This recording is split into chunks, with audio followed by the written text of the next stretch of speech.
Buenos dias. Good morning. Ya son tardes. How fast time travels. I guess we could all call ourselves time travelers. I'm sort of a sci-fi nerd. My name is Rey Leon. I was born in Fresno, raised in the community of Huron. My family's from Michoacan, and my father's a bracero farm worker. And so that's how my family arrived to California. Prior to that, the siblings of my grandparents used to migrate to California to work in the fields and actually ended up settling in the Valle de Baja California when they were able to obtain the ejidos. It's a very long and fruitful story. I'll share it some other time over coffee. But I've been organizing for about 21 years, ever since I got into Berkeley and got fired up and learning the story on how my people were being treated. You know, I just remembered my story from here on, or knew my story from here on, and the story of my family that my mother will tell me. And there's a lot of, it's something very proud, something very, to this day that I'm happy to embrace that. And also to count on the fact that, you know, my family has a Purepecha roots, indigenous to Michoacan. And, you know, before I share my presentation, I gotta share that growing up as a kid, I grew up in both communities of Huron and Avenel. My parents were in one in each. And in Avenel, I would go out there to the foothills. And I became a lover of nature, of the outdoors. You know, we had a video game for a minute. It's called Intelligent Television, pretty much sucked, which was a great thing for me because I spent a lot of time going out there in the foothills and learned those scorpions out there. I always had a pet scorpion, learned they ate spiders. I would get, you know, snakes and little, I think they were trapdoor spiders, little tarantula-looking things. And my science teacher would buy them off of me. But she'd always share a presentation with the classroom. So I would make a buck off each. Later on, I had my little crew. So I've always pretty much been outdoors, you know. And when I was a senior in high school as a student body vice president, we organized the first lunchtime Earth Day event. We got a little plastic whimsy pools, those little ones that you get at, you know, the pharmacy stores or whatever. And we just got a bunch of tempera paints and mixed them up, made it look like oil. This was after the Exxon Valdez spill, and I remember as a child seeing the bird trying to stand up straight on the rock and its beak just clashing against the rock near the water. I remember just kind of like, it hit me, you know, and it's really interesting because that pretty much drove me to want to go into the environmental sciences at Berkeley. You know, and I share the story because this is a farm worker kid. And when we're talking about the growing population and changing demographics of California, we're talking about the new generations of Rays, you could probably say, you know. Unless you go into the Marines or something, it's going to be totally different. But it's catching young. No, nothing against the Marines, my cousin was one, but I almost swallowed him. Anyhow, so thanks to Berkeley accepting me, I got in there and I started with environmental sciences. And I ended up switching to Chicano Studies because I got into the high schools and we started doing outreach to the youngsters that weren't familiar with UC Berkeley or other universities. I wasn't familiar with Berkeley till my sophomore year in chem class, right? Berkeley, California, turned to my lab partner. I'm gonna go to Berkeley and discover Leonium. I'm still working on Leonium, by the way. It's a social justice element. And so finally I come back home, you know, ended up graduating Chicano Studies and find myself merging my love for the environment, for nature, for the surroundings that my mom would even identify the Sinzontle. You would call it a mockingbird, but there's poems of the Sinzontle by the Nahua-speaking people. You would call them the Aztecs, the Mexica. And so, you know, I think in the culture, you know, in the Purepecha culture, we had an event last October, reencuentro, a reconvening of our people, because we always come back together. Purepecha, some of our elders say, means the people who visit each other, meaning you always maintain those bonds. You always maintain that family warmth and support, right? And so never in our conversations, in the pláticas, the keynotes, do they omit talking about Mother Earth. So it's a cultural element as well. Not just because there's negative sources out there that are impacting us negatively, but because there's something cultural about it. When you mentioned the molcajete, who knows what a molcajete is? What is it made of? Stone. That is a tool of the millennium. It's millenniums years old, right? It's a green tool, right? It's a slow food tool, right? It's all these movements that you want to talk about today that are catching on and Whole Foods is capitalizing on, that's what it is. So when I remind our folks about that, and when I mention molcajete, you should see that smile on the moms. And when I present to promotoras de salud, they get fired up. Well, it's in the cultura already, right? So I'm here to talk about this presentation I'm about to give, but I just needed to provide a cultural, piece that I think is critical, so you can understand not just me, but the community that we've noted that is growing rapidly in the state of California. So the San Joaquin Valley, we all know that it's one of the most polluted regions in the state of California. Fortunately, there's been some very strong champions, good champions, and some of our efforts have been victorious, such as with the Central Valley Air Quality Coalition, where we were able to strike the exemption that agriculture had in the Clean Air Act. Caroline was there for that. She is a co-founder along with myself of the Central Valley Air Quality Coalition. And so it's been a good long fight. We continue to do it. Nowadays, I'm a little less at the air quality arena, more in the climate justice arena, transportation justice arena, always environmental justice. And as Caroline so eloquently put it, environmental justice is about not just gaining that policy victory or that community program or whatever it may be, but it's about empowering people in the process so that it's sustainable beyond that point.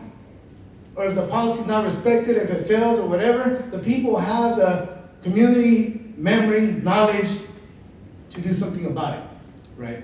That's why parachuting, it's like a bad word for me. When people come in, they do it for the people. People never even know what happened. They give them a report. It gets, full of webs and dust. But the people never know what it was, never were able to build that strength to make it happen. So in the process of our work in the San Joaquin Valley, we have about 3 communities. We have about 5 communities we work with, maybe 6, but 3 in which we have committees. One of the committees is in Herndontown. You can see it up above. I added some pizzazz to this one so that I could have a kind of fancy PowerPoint. And my hometown of Huron is down on the west side of the San Joaquin Valley, on the west side, furthest west side of Fresno County. But as I mentioned, air quality is a big problem in the valley. Poverty is a huge problem in the valley. Many of us call it the Appalachians of the West. The Fresno Bee calls it the Appalachians of the West. To this day, still, it's the Appalachians of the West. The community of Huron, farm worker community, it's a city. It's not a colonia, it's not an unincorporated city, but it's a city. But unfortunately, it happens to be the poorest city in the state of California. The economy depends on one industry. You can probably guess which industry that is, agriculture, right? Along with agriculture comes a lot of negative things. Some little positive things, like a paycheck. Of course, it's not enough for a farm worker that also doesn't get a pension plan out of it. You have 70-year-old farm workers still having to work. There's no other way, right?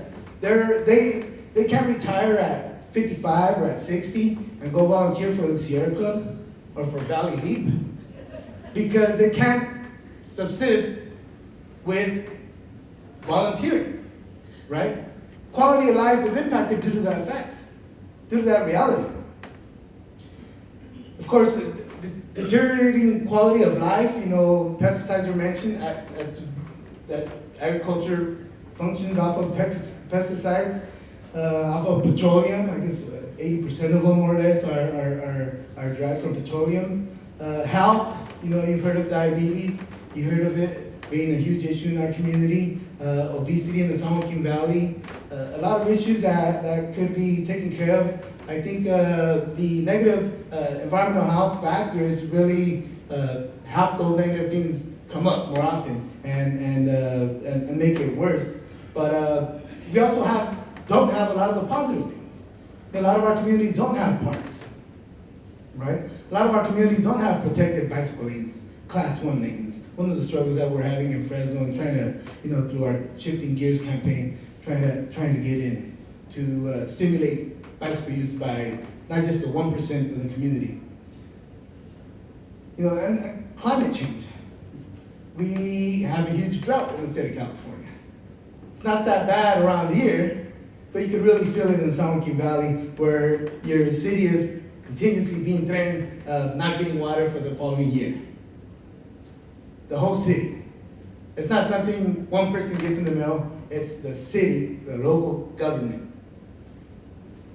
Of course, heat exhaustion. We've heard of the farm workers that have died in the fields. It'll be like 110. Say that in the summer, it's tomato season for us. The machine where the sorters are on, it's probably about 120 degrees, the machine itself. It's rough. It's rough out there. And worse when you don't have health insurance. And so employment opportunities are few and far between. Majority of the employment opportunities are in ag, in a lot of our rural areas. If they're not ag directly, it's the diesel mechanic that, if there was no ag, that mechanic wouldn't exist. Or a lot of other feeder industries or mini industries or what have you. So of course the problem I think was mentioned earlier with, that was a great presentation. That was an awesome foundation, in terms of just letting people know what the difference between equality and equity, right? The huge problem in the region, and I would say in the world, is inequity, the lack of investment in communities that have been negatively or disinvested in for decades, right? I hope I'm doing good on time. So I got a lot more to go here, Vern. And really, I think at the end of the day, lack of investment, I think for me is a moral litmus in terms of how the life is valued of a farm worker, of a Latino, of people of color. It's a moral litmus. It's a friend of mine once said that the budget to a city should be considered a moral document,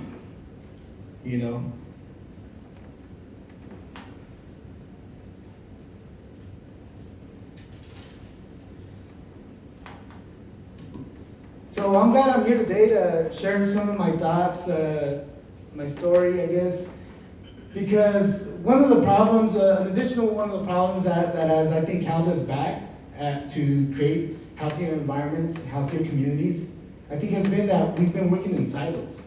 To some extent, in our Central Valley Equality Coalition, we're able to tear down some borders, tear down some Berlin walls, if you want to put it that way, where we had medical professionals, respiratory therapists, lawyers, policy wonks, advocates, grassroots organizers, moms, youth, everybody working together for the same goal. And hitting it from a few different levels, from the legal, from the on the street, getting that media coverage, and the policy at the Capitol. That's how we've gotten the majority of our victories, that have been policy. And they've been excellent because the process has always engaged the people to connect them to the policy. And then this whole concept of democracy becomes much more transparent in terms of what it's supposed to be, the participatory democracy. And I think, CNPS, I don't know if this is the first time you have a panel of this sort, but I think it would be more than necessary to take it beyond this panel, We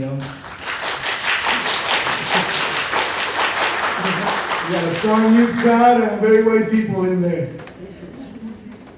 So, in our work with Herndontown, we were approached, and if we wanted to work on San Joaquin River Parkway issues, there was an accessibility matter that was going on at the city level. Basically, our opponent, plenty of time. Our opponents were like the big power brokers in the city of Fresno, So uphill battle.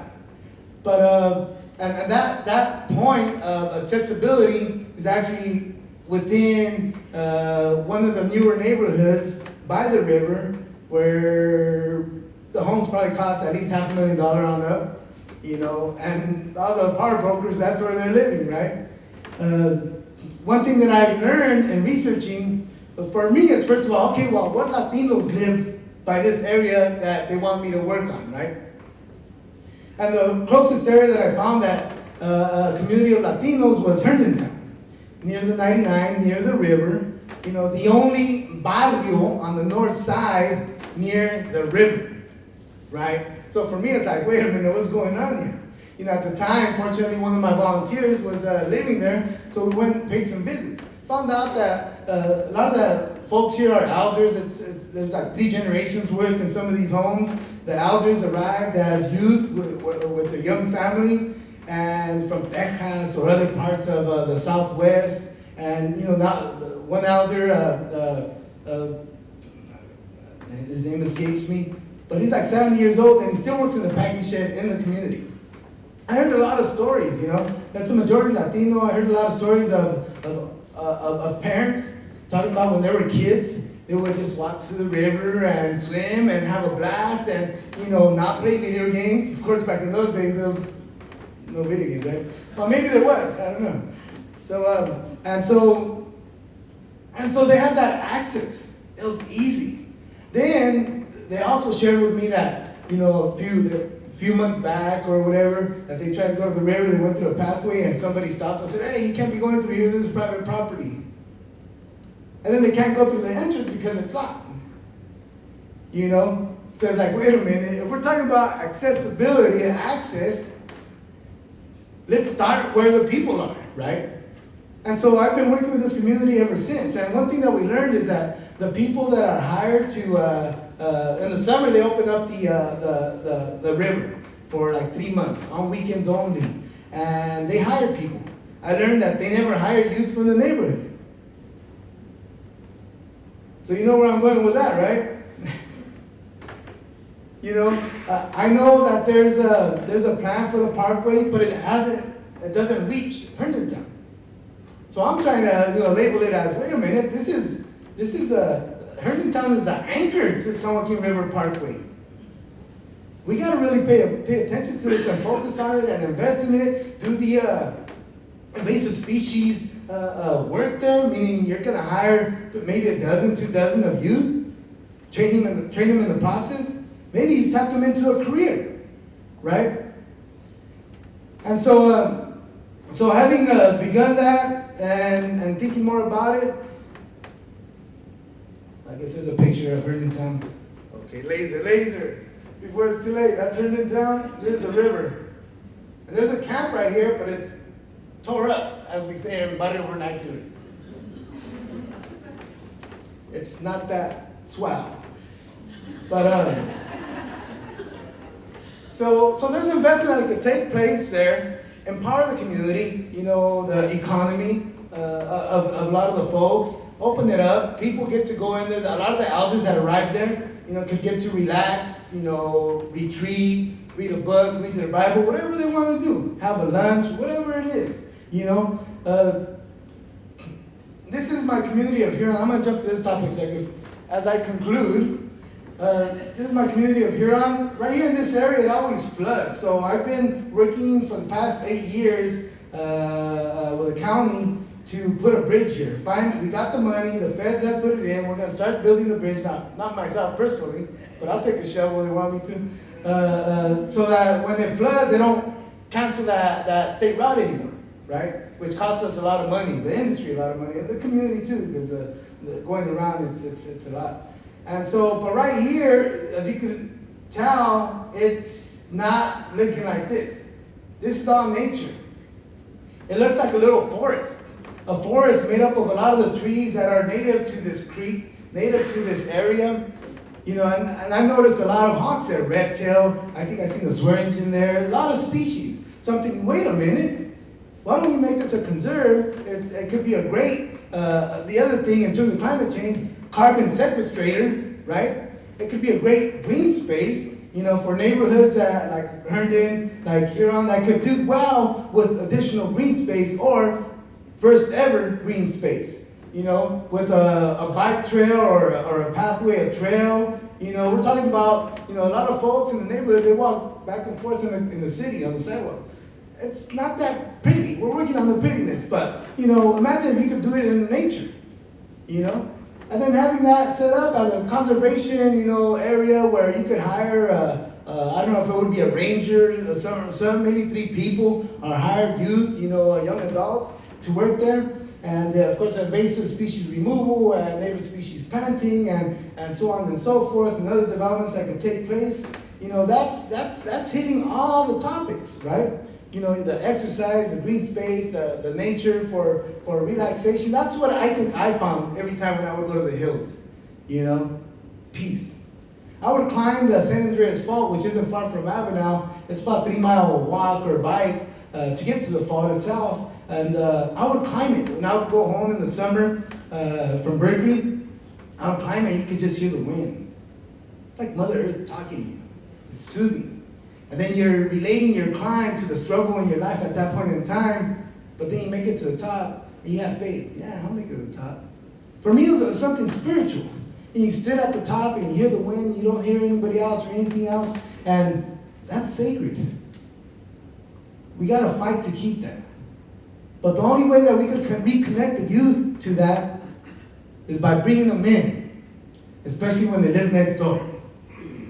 Hiring them when you have the resources, taking them to conferences, providing them what they need so that they could get sparked up, fired up, and later on be the scientists for climate change.